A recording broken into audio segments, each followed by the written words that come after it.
Right, quick ಆಗಿ ಇವತ್ತಿನ public hero ಕಡೆಗೆ ಹೋಗೋಣ. ಚಿಕ್ಕಬಳ್ಳಾಪುರದಿಂದ ಬರ್ತಾ ಇದೆ ಇವತ್ತಿನ ಪಬ್ಲಿಕ್ ಹೀರೋ. First story ನೋಡ್ಬಿಡೋಣ.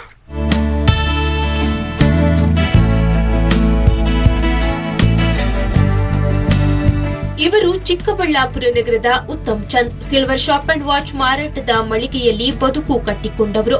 ಆದ್ರೆ ತಾನಾಯ್ತು, ತನ್ನ ಕುಟುಂಬವಾಯ್ತು ಅಂತ ಸ್ವಾರ್ಥಿಗಳಾಗದೆ ಸಮಾಜಮುಖಿಯಾಗಿದ್ದಾರೆ. ಪ್ರತಿ ತಿಂಗಳ ಮೊದಲನೇ ಗುರುವಾರ ನಗರದ ಜೈನ ಸಮುದಾಯ ಭವನದಲ್ಲಿ ಉಚಿತ ನೇತ್ರ ತಪಾಸಣಾ ಶಿಬಿರ ಆಯೋಜಿಸುತ್ತಾರೆ. ಅದೆಷ್ಟೋ ಅಶಕ್ತ ದೃಷ್ಟಿ ದೋಷವುಳ್ಳವರ ಬಾಳಿನಲ್ಲಿ ಬೆಳಕು ಮೂಡಿಸಿದ್ದಾರೆ.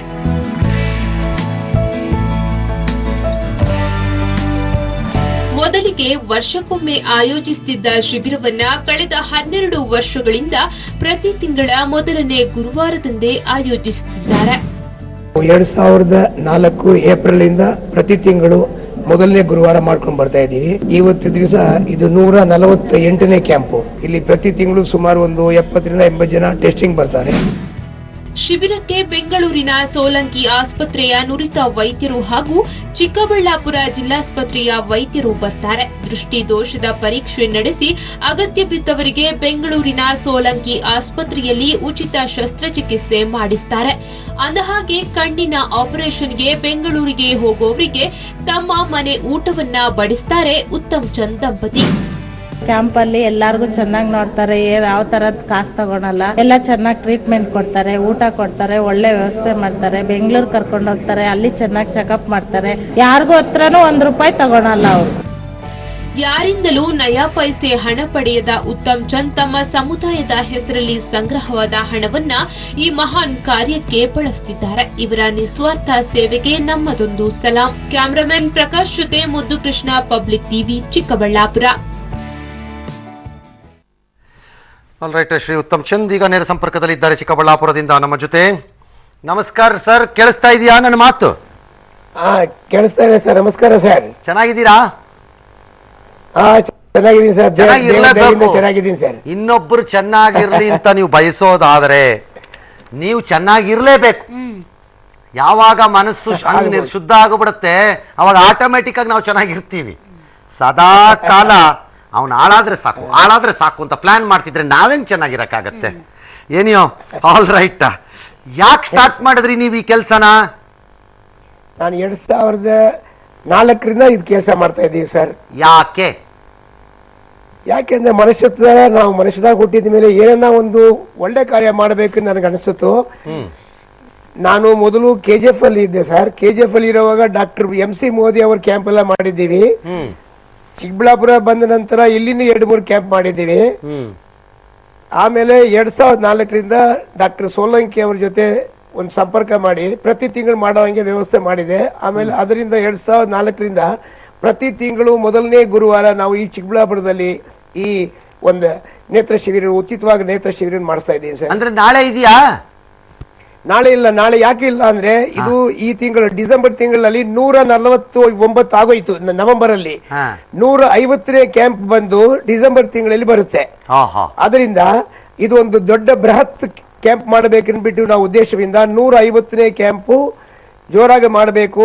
ಎಲ್ಲ ಇನ್ನ ಜಾಸ್ತಿ ಎಷ್ಟು ಆದ್ರೆ ಅಷ್ಟು ಸಾಧ್ಯವಾಗಿ ಜನಗಳು ಜಾಸ್ತಿ ಬರ್ಲಿನ್ಬಿಟ್ಟು ದೊಡ್ಡ ಹಣದಲ್ಲಿ ಈ 150ನೇ ಕ್ಯಾಂಪ್ ನಡೆಸಬೇಕನ್ಬಿಟ್ಟು ಈ ತಿಂಗಳು ಮಾತ್ರ ಡಿಸೆಂಬರ್ ತಿಂಗಳು 4ನೇ ತಾರೀಕು. ನಿಮ್ಗೆ ಬಿಸ್ನೆಸ್ ಇರ್ಲಿ ಇಲ್ದ ಅದು ಒಂದು ಮನೋಭಾವನೆಯಿಂದ ಮಾಡ್ತಾ ಇದೀವಿ ಸರ್. ಹಂಗಾರೆ ಕಾಸೆಲ್ ಬರ್ಬೇಕು? ಬಿಸ್ನೆಸ್ ಇರ್ಲಿ ಇಲ್ದೆ ಹೋಗ್ಲಿ ಅನ್ಬಿಟ್ರೆ ದುಡ್ಡಲ್ಲಿ ಬರ್ಬೇಕು? ಎಲ್ಲೋ ಬರುತ್ತೆ, ಒಂದ್ ಕಡೆ ಬರುತ್ತೆ, ಎಲ್ಲೋ ಯಾರೋ ಒಂದ್ ಸೇವೆ ಮಾಡ್ತಾರೆ, ಯಾರೋ ಕೊಡ್ತಾರೆ, ಈಗ ನಡೆಸ್ಕೊಂಡು ಬರ್ತಾ ಇದ್ದೀವಿ ಸರ್.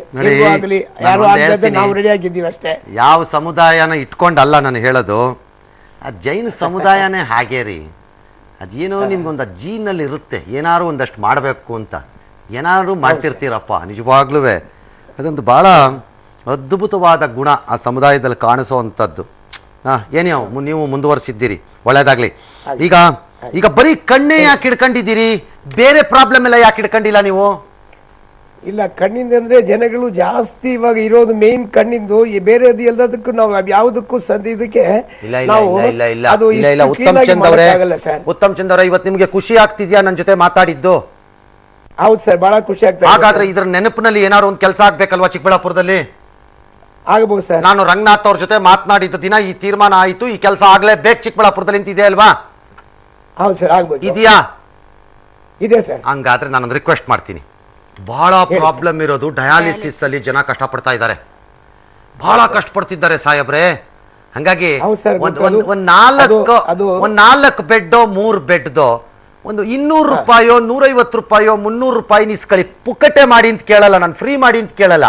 ಒಂದು 250 ರುಪೀಸ್ 300 ರುಪೀಸ್ 150 ರುಪೀಸ್ ಇಸ್ಕೊಳ್ಳೋ ತರ ಒಂದು ಸಣ್ಣ ಒಂದು ಡಯಾಲಿಸಿಸ್ ಸೆಂಟರ್ ಮಾಡ್ರಿ ಚಿಕ್ಕಬಳ್ಳಾಪುರದಲ್ಲಿ. ಅದ್ರ ಬಗ್ಗೆ ಒಂದು ನಿಮ್ಗೆ ಹೇಳ್ತೀನಿ ಸರ್. ಚಿಕ್ಕಬಳ್ಳಾಪುರದಲ್ಲಿ ಮಾಡೋದಕ್ಕೆ ಇಲ್ಲಿ ಹಾಸ್ಪಿಟಲ್ ಇಲ್ಲ. ಎರಡನೇದು, ನಮ್ಮ ತಾವು ಕೇಳಿರ್ಬೋದು KMYF, Karnataka Marwari youth federation ಅವರಿಂದ ಈ ಡಯಾಲಿಸಿಸ್ ಸೆಂಟರ್ ನಡೀತಾ ಇದೆ. ನಾವು ಆದಷ್ಟು ಚಿಕ್ಕಬಳ್ಳಾಪುರದಿಂದಾನು ಅವ್ರಿಗೆ ಕಡಿಮೆ ರೇಟ್ ಡಯಾಲಿಸಿಸ್ ಮಾಡೋಕೆ ವ್ಯವಸ್ಥೆ ಮಾಡ್ತಾ ಇದ್ದೀನಿ. ಅದು ಪ್ರತಿ ತಿಂಗಳಲ್ಲಿ ನೀವು ಮಾಡ್ತೀನಿ ಅಂದ್ರೆ ನಾನೇ ಆರೋಗ್ಯ ಮಂತ್ರಿಗಳಿಗೆ ಮಾತಾಡಿ, ಲೋಕಲ್ MLA ಮಾತಾಡಿ ಚಿಕ್ಕಬಳ್ಳಾಪುರ ಆಸ್ಪತ್ರೆಯಲ್ಲೇ ಜಾಗ ಕೊಡಿಸ್ತೀನಿ ಮಾಡಿ. ಅದಕ್ಕೆ ಯಾರು ಬೇಕಿಲ್ಲ, ನೀವು ನಡೆಸಬಹುದು ಅದನ್ನ. ಆಗ್ಬಹುದು ಸರ್. ಈಗ ನೀವು ನನ್ನ ಜೊತೆ ಮಾತನಾಡಿದ ನೆನಪಿಗೆ ನೀವು ಮಾಡ್ತೀರೋ ಮಾಡಲ್ವೋ ಹೇಳಿ ಸರ್, ಇಲ್ಲ ನಾನೇ ಮಾಡ್ಕೊತೀನಿ. ಇಲ್ಲ, ವ್ಯವಸ್ಥೆ ನೀವು ಮಾಡಿಕೊಟ್ರೆ ನಾವು ಮಾಡೋಕೆ ನಾನು ಮಾಡ್ಕೊಡ್ತೀನಿ ವ್ಯವಸ್ಥೆ, ನಿಮ್ಗೆ ಯಾಕೆ ಚಿಂತೆ? ಮಾಡ್ತೀನಿ, ನಾನು ರೆಡಿ ಆಗಿದ್ದೀನಿ. ನೀವು ನಡೆಸಿ, ನಾನು ವ್ಯವಸ್ಥೆ ನಾ ಮಾಡಿಸ್ಕೊಡ್ತೀನಿ. ಹೌದು, ಸರ್ಕಾರಿ ಆಸ್ಪತ್ರೆ ಆಗ್ಲಿ ಯಾವ ಆಸ್ಪತ್ರೆ ಬಿಟ್ಬಿಡಿ, ಆ ಜವಾಬ್ದಾರಿ ನಾ ಮಾಡ್ಕೊಡ್ತೀನಿ. ಆಗಬಹುದು ಸರ್. ನೀವು ನಡೆಸೋದು ನೀವು ನಡೆಸಿ, ಬಟ್ ಬಡವರಿಗೆ ಜಾಸ್ತಿ ದುಡ್ಡು ಹಾಕ್ಬಾರ್ದಲ್ಲಿ. ಇಲ್ಲ, ಬೇಡ. ಚೀಪ್ ಆಗಿ ಮಾಡ್ಕೊಡ್ಬೇಕು ಅವ್ರಿಗೆ. 150ನೇ ಕ್ಯಾಂಪ್ ಸಂದರ್ಭದಲ್ಲಿ ಇದು ಮಾಡ್ತೀನಿ ನಾನು. ಅಷ್ಟಾಯ್ತು. ಅಲ್ಲಿಗೆ ಇವತ್ತು ನಾನು ನೀವು ಮಾತಾಡಿದ್ದಕ್ಕೆ ಒಂದು ವ್ಯಾಲ್ಯೂ ಬಂತೀಗ. ಹೌದೌದು, ಅದಕ್ಕೆ ಬೇಕಾದ ವ್ಯವಸ್ಥೆ ಮಾಡಿಕೊಡಿ, ನಾನು ಅದು ಮಾಡೋ ಸಿದ್ಧವಾಗಿದ್ದೀನಿ ಸರ್. ಉತ್ತಮ್ ಚಂದ್, ನಾನು ಯಾವಾಗ್ಲೂ ಹೇಳ್ತಿರ್ತೀನಿ ಸರ್, ನಾನೊಂಥರ ಈ ಇನ್ಕಮ್ ಟ್ಯಾಕ್ಸ್ ಆಫೀಸರ್ ಇದ್ದಂಗೆ, ಟ್ಯಾಕ್ಸ್ ಹಾಕದೆ ಬಿಡಂಗೆ ಇಲ್ಲ ಯಾರನ್ನು ನಾನು. ಆಗ್ಬಹುದು. ನಾವು ಒಂಥರ ಆದಾಯ ತೆರಿಗೆ ಇಲಾಖೆ ಅಧಿಕಾರಿಗಳಿದ್ದಂಗೆ ನಾವು. ಹೌದು ಸರ್, ನಾನು ದಿನ ಟೋಲ್ ಇದ್ದಂಗೆ ನಾವು ನಿಮ್ಮನ್ನು ನೋಡ್ತಾ ಇದ್ದೀನಿ, ನಿಮ್ ವಾರ್ತೆ ಎಲ್ಲ ಕೇಳ್ತಾ ಇರ್ತೀನಿ ಸರ್. ಆಯ್ತು, ಬಹಳ ಸಂತೋಷ ಆಯ್ತು. ತಮ್ಮ ಸೇವೆ ಚೆನ್ನಾಗಿರ್ಲಿ, ದೇವರು ನಿಮ್ಮಂತವ್ರಗಳಿಗೆ ಎಷ್ಟೆಷ್ಟು ಬೇಕಾದ್ರೂ ಅಷ್ಟಷ್ಟು ಆರೋಗ್ಯ ಕೊಡ್ಲಿ, ಒಳ್ಳೇದಾಗ್ಲಿ. ನಿಮ್ಮ ಕೆಲಸಕ್ಕೆ ಸದಾ ದುಡ್ಡು ನೀವು ಬಯಸಿದ್ರು ಅಷ್ಟೇ. ನಾನು ಒಂದು ಹೇಳ್ತೀನಿ ಸರ್, ಒಂದು ಕೇಳಿ ಸರ್. ಲಾಸ್ಟ್ ಮಂತ್ ಅಕ್ಟೋಬರ್ ತಿಂಗಳಲ್ಲಿ ನಮ್ಮ ಮಗಂದು ಒಂದು ಆಕ್ಸಿಡೆಂಟ್ ಆಯ್ತು ಸರ್. ಅದರಲ್ಲಿ ಇಬ್ಬರು ಹೋಗ್ತಾ ಇದ್ರು ಕಾರಲ್ಲಿ, ಒಬ್ಬರು ಜೊತೆಗಿದ್ದ ಸ್ನೇಹಿತರು ತೀರೋಗ್ಬಿಟ್ರು. ನಮ್ಮ ಮಗನ ಉಳಿದಿದ್ದಾನಂದ್ರೆ ಈ ಪುಣ್ಯ ಕಾರ್ಯದಿಂದ ಉಳಿದಿದ್ದಾನೆ, ಅದು ನನಗೆ ಸಾರ್ಥಕ ಆಗಿದೆ ಅಂದ್ಬಿಟ್ಟು ಮನಸ್ಸಿಗೆ ಬಂದಿದೆ ಸರ್. ಆಲ್ ರೈಟ್, ಏನೋ ದೇವ್ರು ಒಳ್ಳೇದ್ ಮಾಡ್ಲಿ. ನೀವು ನಿಮ್ ಕುಟುಂಬ ಚೆನ್ನಾಗಿರಿ, ನಿಮ್ ಚೆನ್ನಾಗಿದ್ರೆ ಬೇರೆಯವ್ರು ಚೆನ್ನಾಗಿರ್ತಾರೆ ಅನ್ನೋ ನಂಬಿಕೆ ಮೇಲೆ ಹೇಳ್ತಾ ಇದ್ದೀನಿ. ಆಲ್ ರೈಟ್, ನಮಸ್ಕಾರ. 3 ದಿನಗಳ ಹಿಂದೆ ನಡೆದಂತಹ ಈ ಸರ್ವೆನಲ್ಲಿ ಸುಮಾರು 30 ಜಿಲ್ಲೆಗಳಲ್ಲಿ 1501 ಉಳಿದ ಜಿಲ್ಲೆಗಳಲ್ಲಿ 1500, 250 ಅದರಲ್ಲಿ ಇದ್ದ ಬೆಂಗಳೂರಿನಲ್ಲಿ ನಡೆದಿರುವಂತದ್ದು. ಈ 50ರಲ್ಲಿ ವರ್ಗೀಕರಣವನ್ನ ಮಾಡಲಾಗಿತ್ತು. ಶ್ರೀಸಾಮಾನ್ಯರು, ವಿದ್ಯಾರ್ಥಿ, ಯುವಜನರು, ಗೃಹಿಣಿಯರು, ಹಿರಿಯ ನಾಗರಿಕರು, ಪಿಂಚಣಿದಾರರು, ಕಾರ್ಮಿಕರು, ವ್ಯಾಪಾರಿಗಳು ಹಾಗೂ ಗ್ರಾಮಸ್ಥರೆಂದು. ಬ್ಯಾಂಕ್ ಹಣದ ವಾಹನ ನಾಪತ್ತೆ ಪ್ರಕರಣ ಸಂಬಂಧಪಟ್ಟಂತೆ ಕದ್ದ ಹಣವನ್ನ ಹಂಚಿಕೊಂಡು ಬೇರೆ ಬೇರೆ ಆಗಲು ಪ್ಲಾನ್ ಅನ್ನ ರೂಪಿಸಿಕೊಂಡಿದ್ರಂತೆ.